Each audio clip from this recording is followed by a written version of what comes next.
Welcome to Think Like a Pancreas, the podcast, where our goal is to keep you informed, inspired, and a little entertained on all things diabetes.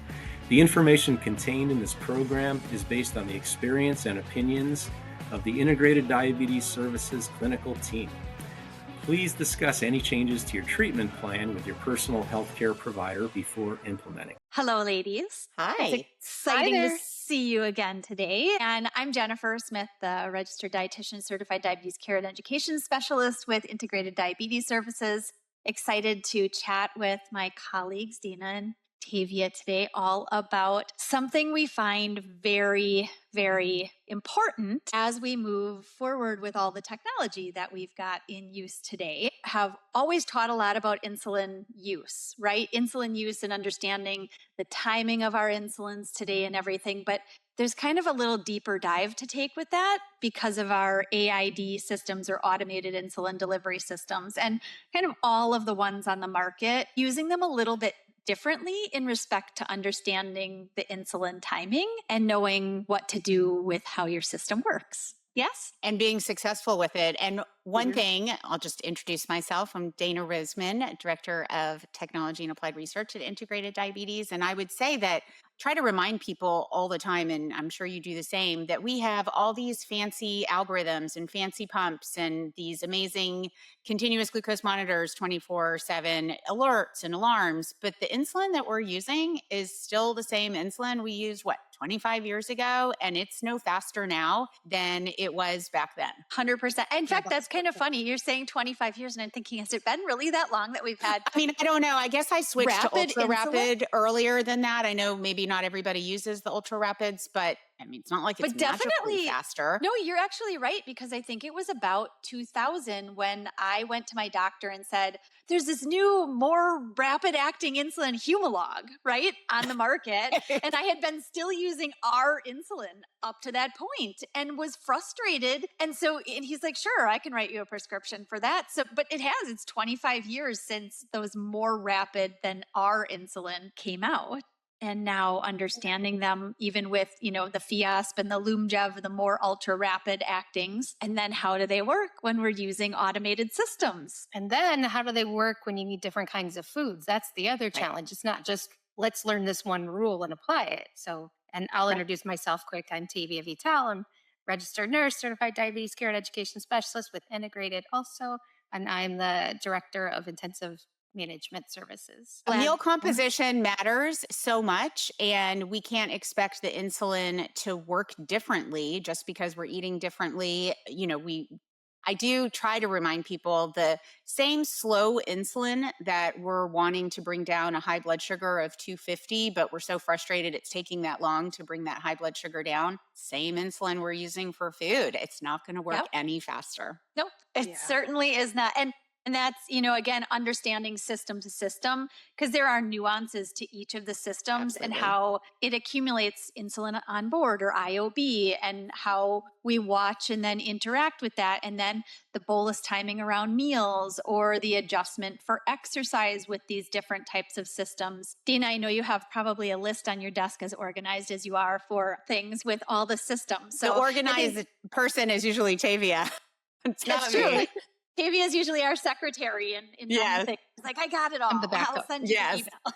Thankfully, everyone needs a Tavia. But I think with the differences, it would be kind of nice to just go through each of the different systems on the market, as well as even the DIY systems, and give an idea about, bolus timing and considerations of how does a system work? And as a human, how do we interact with it to get the results we want? Right. And I'm thinking, wouldn't it be great? I think if we start in the very beginning, right? So if somebody wasn't even on a smart system, if they were on MDI, what do they need to know about how their insulin works to consider adequate, appropriate pre-meal bolus or injection timing? I don't want to get it right, but to have the most optimal glucose excursion after a meal, you have to understand how your insulin works. So we sort of breezed over it that, we're going to be focused in on like Humalog, Lispro, Novolog, and all the different renditions of the different names of the same kinds of insulin, right? And then we'll also consider what's the slight differences with Fiasp or Lumjev that are also now available. Right. But at the end of the day, if your glucose is let's say it's at target and it's steady. If you're on MDI or taking injections, you have your baseline basal injection that you do every day, and that is there holding you steady. And then you take your dose for that meal of your rapid acting insulin.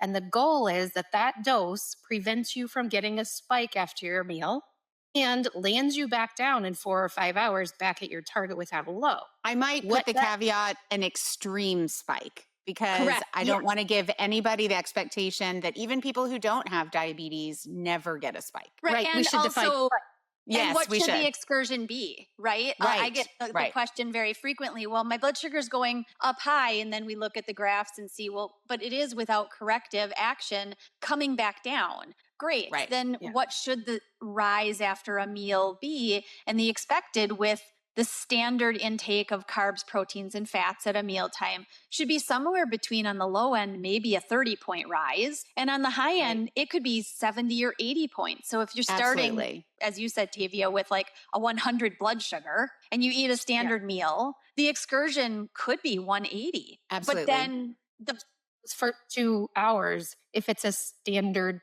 rate of digestion kind of meal, it really can go up. And this is the challenge point, right? Because anybody who's working really hard on their diabetes doesn't want it to go above a certain threshold. Everybody sort of has their own threshold, right?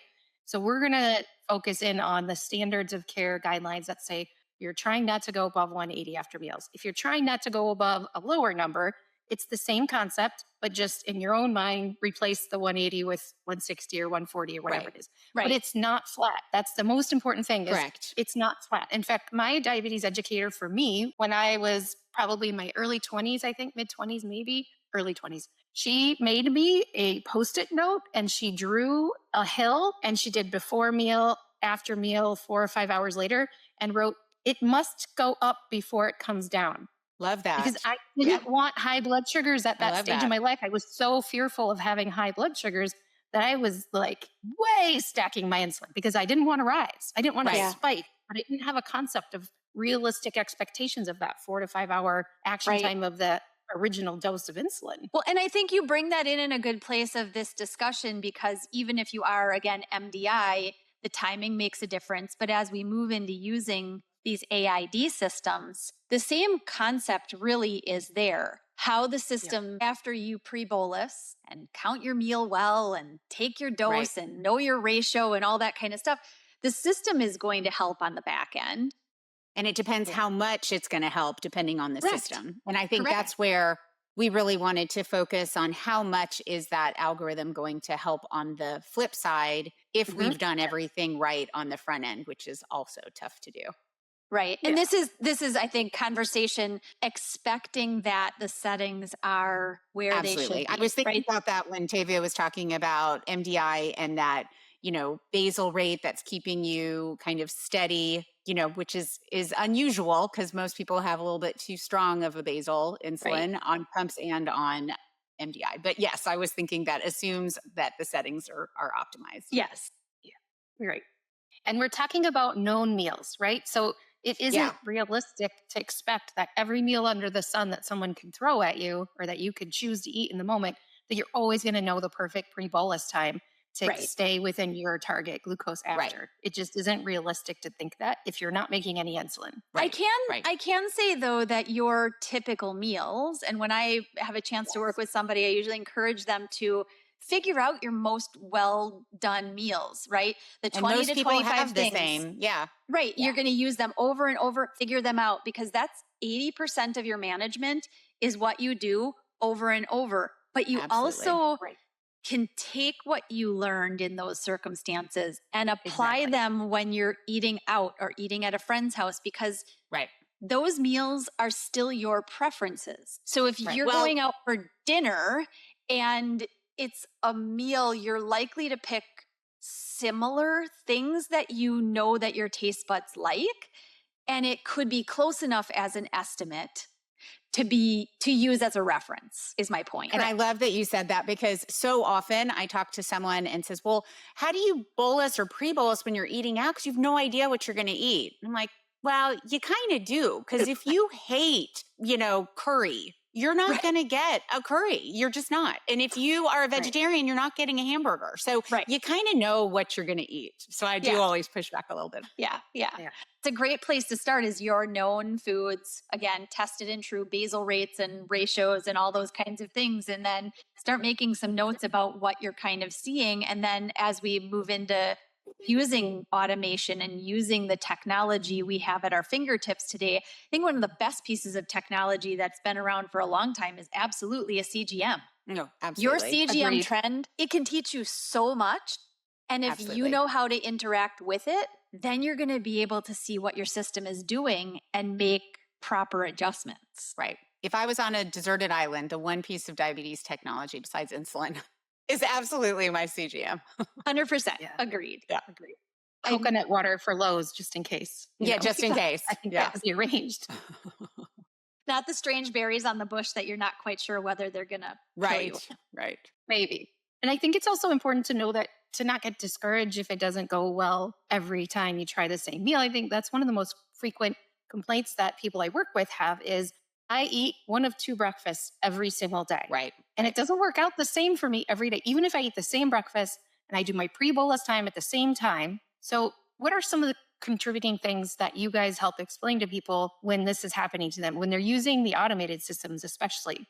What are some I think breakfast in particular is super tricky, especially for young children, because there's a huge rush to get out the door and everybody is trying to maximize their sleep-in time. And so the pre-bolus, I think, automatically is shorter in the morning just because people don't want to wake up.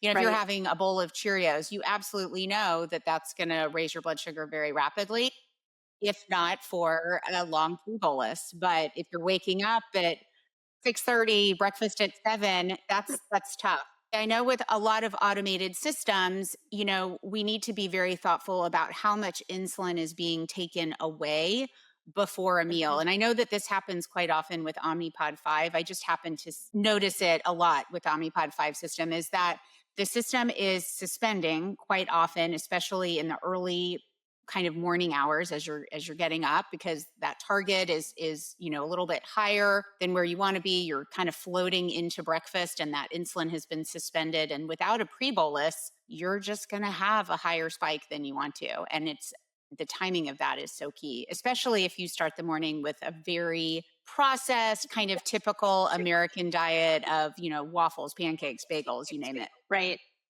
Cereal's a hard one for most people. Yes. I mean, one of the challenges is being able to see what your pump system is doing. Absolutely. So whatever it is. So like Omnipod 5, you can see on the app, if you push the view graph button, you can see on the screen if it's been suspending, right? They call it pausing for that one, right? You can see how long that red line has been there. And that's going to give you a little clue about what to expect next. If it's been suspended for over, would you say half an hour? That's what I would see. Sure. Then I'm going to expect a bigger rise after that meal if it's not accommodated for by either pre-bolusing longer, or if also if it's reducing the suggested bolus because perhaps the target set at 110 and the glucose coming in is 100. If the dose is being reduced by the algorithm and the settings, then you need to consider if it's something that's going to digest really quickly, do you need to add that reduced part back in? Or is it just simply add another 5 minutes onto your pre-bolus time to help get the insulin in just a little quicker because you're coming in the gate with much insulin active in the body? Or perhaps add something to your meal that will slow down that digestion, some fats and protein to slow it down. And I think that's a valid point because a lot of people with automation feel like, well, I have my settings set. Maybe they had them set on MDI or on a kind of a conventional pump that wasn't automating anything. And then you come into using a system and you start to see these changes that are frustrating and, you know, a great, you know, in terms of looking at what the system has been doing. I love the graphical visual. I try to teach everybody, no matter what system they're using, look at the screen, see what the pump was doing before you came into this mealtime, whether it's breakfast or dinner or lunch or whatever it is, but especially breakfast time. And if you can't, because your system is an adapted system like Omnipod 5 and Medtronic 780, then there's nothing you can do about what it's taking away, especially in that fasting time period. And in general, it's taking it away. It's doing you a favor. It's saving you But you do have Right. to learn that it's okay to step outside the box of what you've learned and say, well, when I was using just a regular pump, my basal was this amount at this time of the day. And my blood sugar is going up more now because I'm always paused. So you Right. may actually have to nudge with a little bit more insulin or take that foot on the floor kind of bolus of a certain amount. I mean, there's a bit of Right. fudging that comes Yeah. with using all these systems that For a lot of optimal glucose. Yeah. Absolutely. right. Absolutely. Yeah. And they help you to optimize what's going to be your outcome, and that is based on what your goal is. What are some things you guys share with people can help slow down the rise of like a standard toast or cereal or things? Protein and Protein. I fat. use like peanut butter or nut butters. Avocado or- toast, getting some seeds and nuts for fiber, just really having a nice balanced composition is how I think Jenny and I would phrase it, and having kind of, not just a carb rich breakfast, because also, especially for breakfast, you're going from a fasted state. Your body is really hungry, pun intended, for those calories and glucose molecules. So it's going to convert that really quickly compared to the rest of the day. Right. I mean, that is really, breakfast is breaking a fast. It's Absolutely. opening up Your body, you're waiting awake. for glucose. It Yes. is. It Wants it. says, feed me. And then that rapid digestion when you put something in your stomach first thing in the morning. Actually, some of the fun things from even like the glucose goddess kind of ideas, right, are like put clothes on your carbohydrates. It's essentially that's what she says, right? Yeah. And Yeah, it I really like is. It's putting the fats and the proteins in the meal. And if you're really trying to time, especially that breakfast, to get less of a peak after and allow some time, maybe mornings, as you said, Dana, often they're really hard to get pre-bolus, especially that rush of getting people and kids out the door and whatever's happening. You may need to start with your eggs before you put the toast in. Yep. Or a big spoonful of peanut butter before you put anything in. It gives a little bit more time before that insulin actually gets movement. Or even drink your milk before you start the meal instead of afterwards. Just small things like that. And these small things that we're talking about, it's the difference in some glucose levels after meals of like 30 to 150 points. Absolutely. Yeah. It's Sometimes amazing. I would even say, bolus when you're brushing your teeth, Right. and if you can, and just not as you're walking into the kitchen. Find a time in that morning routine that makes more sense. It even counts for intermittent fasting, people who don't eat breakfast, but maybe break their fast later in the morning. And this would also apply to all of that. I even have, a number of families who it is a rush to get out the door and they try to let their children sleep kind of as long as possible. So then, 15 minutes before you're going to wake your kid up, as long as your blood sugar is looking okay, bolus for the breakfast you're going to serve your child. Get that kind of And I do get a lot of kids, like to alternate different foods that they're eating in the morning. But again, you kind of know what they're going to gravitate towards. And I would say most any meal is going to have 15, 20 grams. And you can cover that. If you can always put at least the minimum that is absolutely a sure thing. Like if you have a toddler that sometimes eats double and sometimes eats a quarter of like chances are good. You could at least put the minimum amount in that you're pretty confident with. And if you are only putting the minimum in that you're pretty confident with and they refuse it, worst case scenario, you only have 10 grams of carbs to compensate some other way. Yeah. You know what I mean? Right. And chances are high that they're going to eat in the morning most of the time. And I would say that's also really helpful of what we were talking about with the AID systems in these suspensions that happen very commonly going into a meal. You just have to replace that insulin to avoid that higher number than you have. And the suspend is definitely something that is a little bit different in each of the systems. We kind of start with Omnipod 5, which truly just has a suspend or a give back to base or a little bit extra pause, give, right? Or the pause, right? The pause in insulin. And other systems do that adjustment in a different way. They also have a different way that they predict where the blood sugar is going to go in a different time frame, and that means the difference in how you learn to work with your system. First thing is test your settings. Second thing is really know your algorithm. How does it work? How can you learn to work with your system, and why?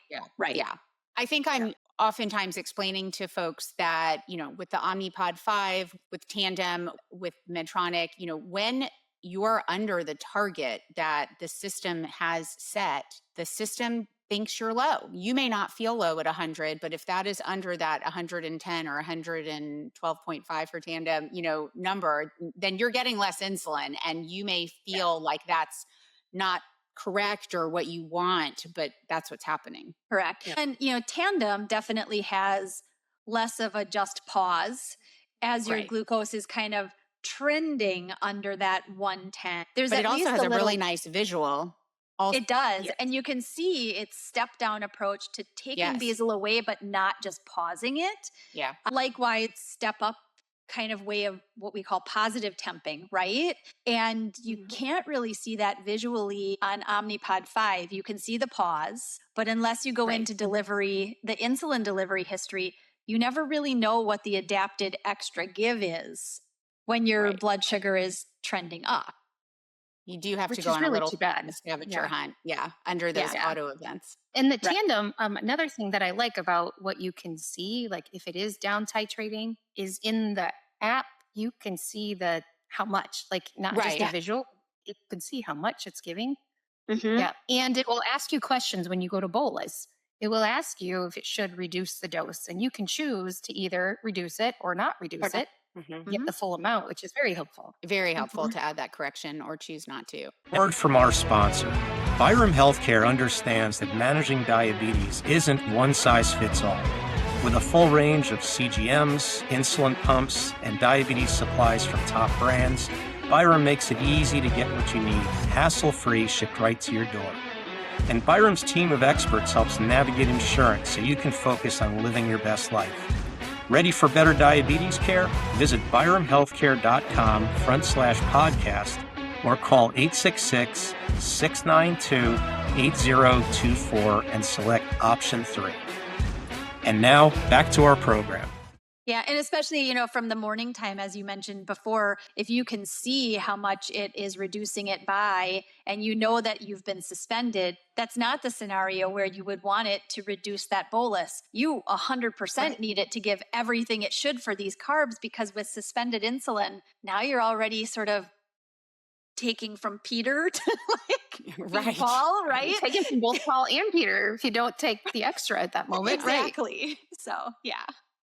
I also think it's important to just remember, where are you starting from? Where's your starting blood sugar, right? And if you're closer to target, well, that makes things a whole lot easier. But starting a meal, bolusing when you're already higher than you want to be, unfortunately, that is just not set up for success. Right. You're going to have to expect it after the meal to go up before it comes down. Right. And the only way around that is to wait until it comes down to a more safer or closer to target glucose, and then take the pre-bolus and then wait for that, which can be impossible in a really busy day. You frankly just can't do that sometimes. Absolutely. So sometimes you have to choose it and say, in an ideal world, I'd have an hour to figure this out, but I have now. My glucose is 220. And so I'm going to take my bolus and I'm going to take the correction with it. And I have 20 minutes to eat. So I can start with my non-starchy veggies, and I can eat my protein, and I can eat the carbs at the tail end. And that will at least buy me 10 or 15 minutes of insulin getting in my system. And that even just those little things will still help come off quite a bit off the top. If that's all you have to work with time-wise, it's a choice. But sometimes you might just be like, this glucose really sucks, and I have to go present in a meeting in front of a whole bunch of people, and I'm just going to have to tolerate the fact that my glucose is above target right now. I'm going to shove this little food lunch break that I've got down the hatch, go prepare, and I can be all mad about my high blood sugar later, and it just is what it is. Right. But then you don't waste 8 days on the fact that really sucked. It just, it just in is reality, what it is. That's how the insulin works. Yeah. Right? That's the time you move need. forward. And if you don't have the time, that's what's going to happen. Correct. It's just how it is. And I think that plays into kind of, what we were hoping to maybe touch upon is the holidays are tricky with foods, and we're going to have some really tricky blood sugars too, but the holiday ought not be kind of, affected by that, is my hope. And that people can still enjoy family time and special foods and not have diabetes kind of mask the day. And I think that's also where knowing your AID system well enough comes into play. If you have these things that you've figured out, like, I have one of my favorite people from eons ago when Tandem first had Control IQ, right? She had things nailed. She had a favorite Friday fish fry that she would go to with her husband.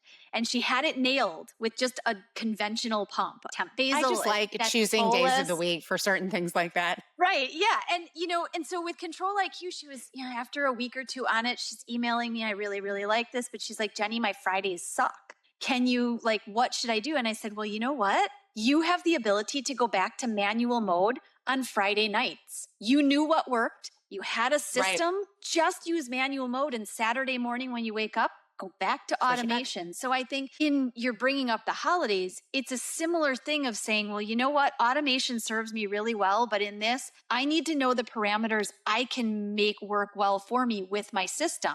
The great thing about Tandem now is that you've got access to temporary basals. I was just thinking that. It's a lovely thing. You still have the protection of automation. Don't be afraid to pop a positive temping behind Thanksgiving or any holiday that you're just noshing all day long. Right. And I think that plays into knowing your system, what features are really available to you for kind of honing in on some of these bolusing techniques that we're talking about. And some of the AID systems have them. And unfortunately, some of the AID systems in automated mode or in the closed loop or whatever you want to call it, just don't have a way of tweaking those. Right. Well, with Tandem, one great benefit is extended bolus also. Right. So if you're going to be eating a larger meal, it's going to take longer to digest. And so even if you nailed your carb estimate for this amazing meal, you can't possibly take all that insulin up front or you're going to tank later. Right. And then you're going to rise for several hours after that big bolus kicks in and then it wears off while you digest. So you can use a feature like extended bolus in the Tandem. In other pumps that don't have that, you might consider splitting the dose, right? Right. And I was just going to say, we tend to have to manually split the dose or manually, not in the manual mode, but kind of, I don't know how to say that it's not confusing. You're in charge of entering those. Right. Yes. Like, remembering to move them later. Right. And then for me, I need to set like some very loud alert that goes off twice so that I don't forget that secondary bolus. Right. I usually tell people to use their phone's, reminder. Yes. Or even, being comfortable enough to say, this is a day that manual mode would work better. So you have access to an extended bolus and a temporary basal. And it often will work out better because you might be food overloaded. You might be a lot more sedentary. And so just keeping insulin in the picture and understanding how it works for you may be an advantage. I mean, I can say, and since we're all using DIY systems, I can see that's definitely where the DIY systems kind of shine. Well, there's just more options. There are. I mean, loopers, certainly, eons ago, I think we've all been using Loop or another type of system for a long enough time to have grown with all of the iterations. Of adjustment and everything. And they've grown in benefit, but it still boils down to understanding how does a system work with what I'm telling it to do for me. Well, and I would say that, with some of the open source DIY and now the upcoming Twist system, there's a lot of people who get confused because there's a timestamp on the bolus. And oftentimes people think that means they don't have to pre-bolus. And so, again, it goes back to the slow insulin that we just happen to call fast-acting insulin. Right. Yeah. Absolutely. There's still in all of these systems, there is still a pre-bolus necessary. And, we were chit-chatting before kind of starting recording even about the islet.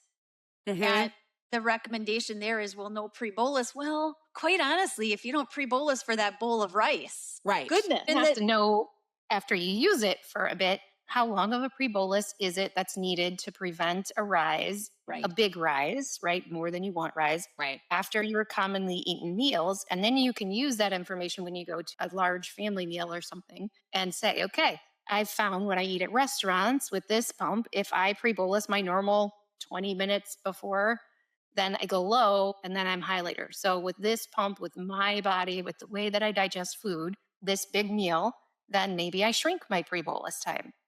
Those are the things you have to learn ahead of heading into like the holiday eating is going to be challenging for anyone, but putting together the pieces that and that you understand. So let's say you're at somebody's house and they have a tray of desserts out and you decide you're going to eat some. You have to know that if you eat sugar cookies, let's just say that's an easy one, that's going to digest quickly, right? Like you can expect you need a big pre-bolus for that to not make your glucose be really elevated. And if you had like a cream cheese, a cheesecake, there we go.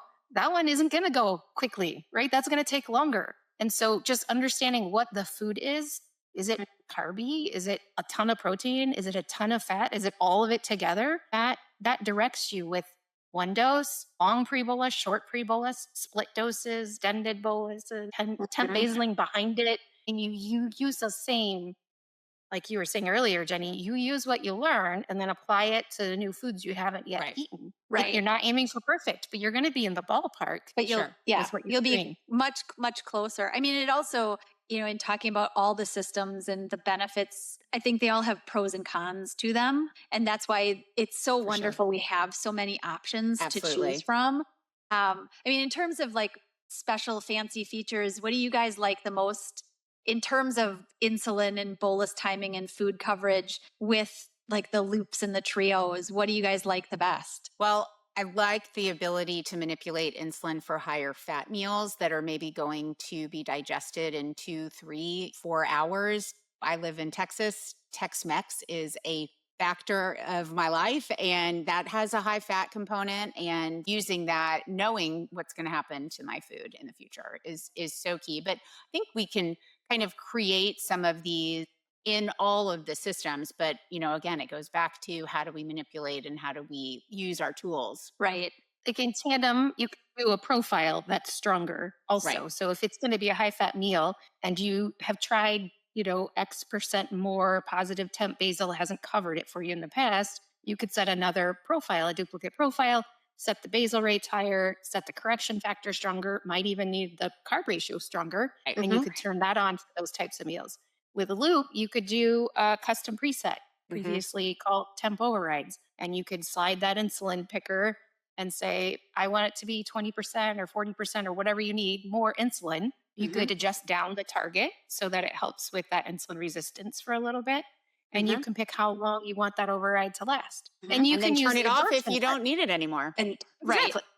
Cancel. And you can use the carb absorption time in loop, which is nice. So if your standard meal is the default 3. And twist. You can do that in twist as well. Yes. Beautiful. So you could pick the 5 hour or change it to 6 or 7, whatever you found works for you. In other cases, you can use and that is, I think it's a unique thing with the DIY systems is the way that it actually does pay attention to the entry of food. None of the FDA approved systems really pay it outside of Twist. Twist has the loop profile, right? Or the loop algorithm in it. Right. So it does pay attention, but and otherwise the temp basal branch, right? And a temp basal branch, right? Yeah.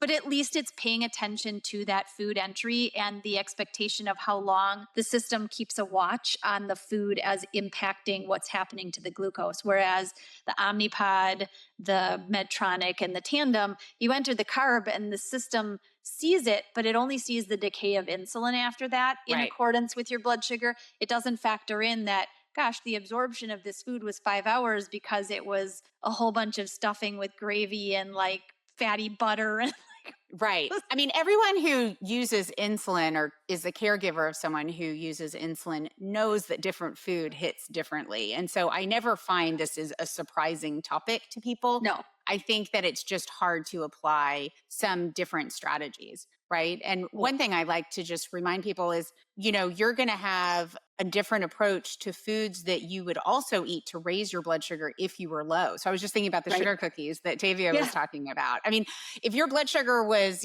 60 dropping, you would find something fast acting to eat knowing that it was fast acting. Well, that's kind of the same approach to taking your insulin ahead of time in preparation of what you definitely know is going to be fast acting sugar. 100%. What about a trio? What are good features of trio? We didn't really give some ideas of how to use some of the features there. Well, in terms of trio, I just love the protein and fat way of managing your macros and your bolus, but also the unannounced meal bolus is factoring in a whole different level of kind of control after a meal that maybe a lot of folks would appreciate. I like the extra dials in trio that you have adjustable from your self-understanding. And it does, I mean, it's a stepwise approach to using these systems, right?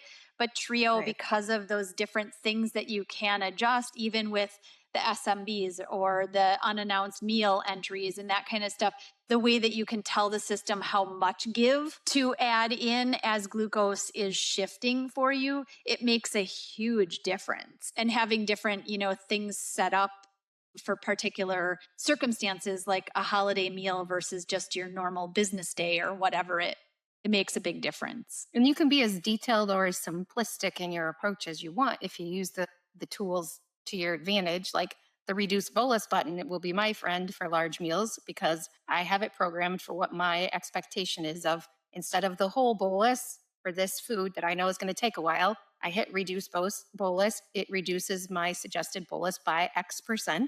I get that first part up front, and then Trio hangs on to it. And then as it identifies that the digestion is occurring, then it can apply parts of that remainder of the bolus. And then it still has some Bs it can apply. And after a certain time frame, it can add in the unannounced meal bolus if it's already surpassed my expectation for how long this digestion will go on. Right. And I know in part the Medtronic system does have that missed meal kind of ramping up of insulin, but I don't think any other commercial system has that reduced bolus automatically as an option. And that is also great for folks that are starting GLP-1 use or any sort of other adjunct therapy with their insulin, because food's going to hit a little bit differently. Or even those that eat a little bit more of a high fiber.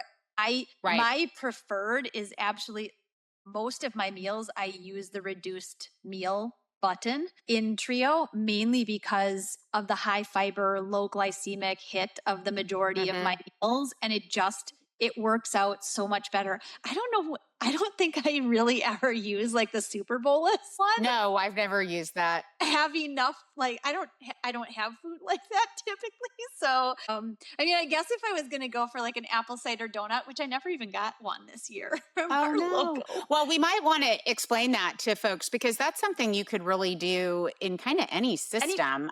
Yeah. So it's taking some of the missed basal that you foresee when you're taking a meal and front loading it to your bolus. If you're having a meal, kind of like what Tavia was describing earlier, you're walking into a meal and you expect that rise pretty rapidly. Can we front load with a little bit extra insulin, even though the system's not suggesting that? And that can be a really fantastic thing to do with some of the higher glycemic foods that you just expect are going to raise your blood sugar a little bit more than normal. And you can add on to the bolus even if your basal wasn't suspended. That's the idea of super-bolus. Official, I don't know if it's official or not, but when I learned about super-bolus, the definition at the time was you take the next hour to 2 hours max of basal. Well, because we used to use it with old pumps, right? That weren't suspending. We did drop that into bolus amount to get that front loaded, and then the pump would suspend behind so you don't get that double low later portion, and it kicks in on the front end a little bit harder. That's the concept. It is. I mean, you can read about it. John Walsh is really the one who coined the term in his pumping insulin book, right? Eons ago. And that was, the idea was take an hour to 2 of your known basal coming forward after this meal. With kind of the key word being known basal. No, correct. Yes. The calculated amount, right? Yes. I mean, it should be pretty well figured. Yeah. Yeah. I mean, and now the concept with AID systems is really that you can still do that. And with the smarter AID systems like Loop and especially Trio, if you're front loading and it sees a drop, it takes that into consideration and does a lot more suspend for you earlier to save you the harm of a drop that then you end up having to treat after taking more than the bolus was recommended to begin with. So Right. Yeah. Which can happen from time to time. Well, we might want to touch on AAPS, just using almost kind of similar to Tandem, that, you have the ability of these different profiles, which can really do very nicely for different kind of high fat meals, high protein meals that might hit a little bit differently. Right. You could use both. You could use the boost feature, right? Oh, the boost feature. Right. Yeah. Yes, absolutely. The super triple bolus.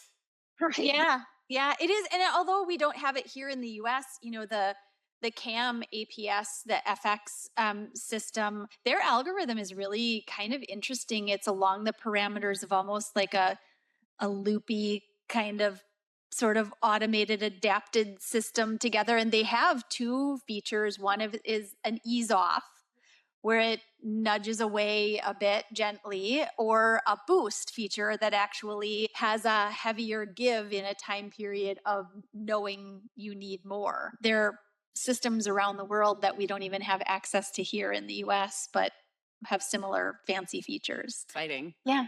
No, and it's exciting to live in the time that we are with systems like that continue to be adjusted and changed and help us adapt. I think as what we need to acknowledge is that there's still a human feature to all of these.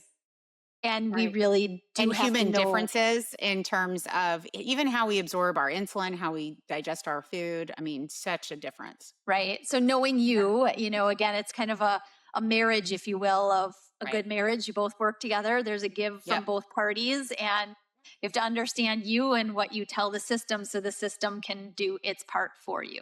Well, this was way fun. I hope everybody can gather some good, useful tips, especially with the coming holidays of whatever you celebrate, that have a little bit more knowledge about how to look at your data and use your CGM trends and use your system's algorithm the best that you possibly can. So, and enjoy some good food.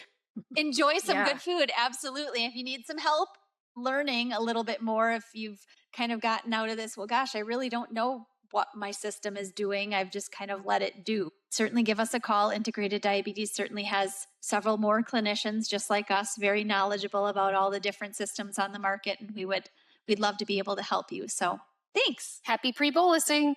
Thanks for tuning in to Think Like a Pancreas, the podcast. If you enjoyed today's episode, don't forget to like, follow, or subscribe on your favorite podcast app. Think Like a Pancreas, the podcast is brought to you by Integrated Diabetes Services, where experience meets expertise, passion meets compassion, and diabetes care is personal because we live it too. Our team of clinicians, all living with type 1 diabetes, understands the challenges firsthand. We're here to help no matter where you are in the world. From glucose management to self-care strategies, the latest tech, sports and exercise, weight loss, type 1 pregnancy, and emotional well-being, we've got you covered. We offer consultations in English and Spanish via phone, video chat, email, and text. Want to learn more? Visit integrateddiabetes.com or email info@integrateddiabetes.com to schedule a consultation. On behalf of Think Like a Pancreas, the podcast, I'm Gary Shiner, wishing you a fantastic week ahead. And don't forget to think like a pancreas.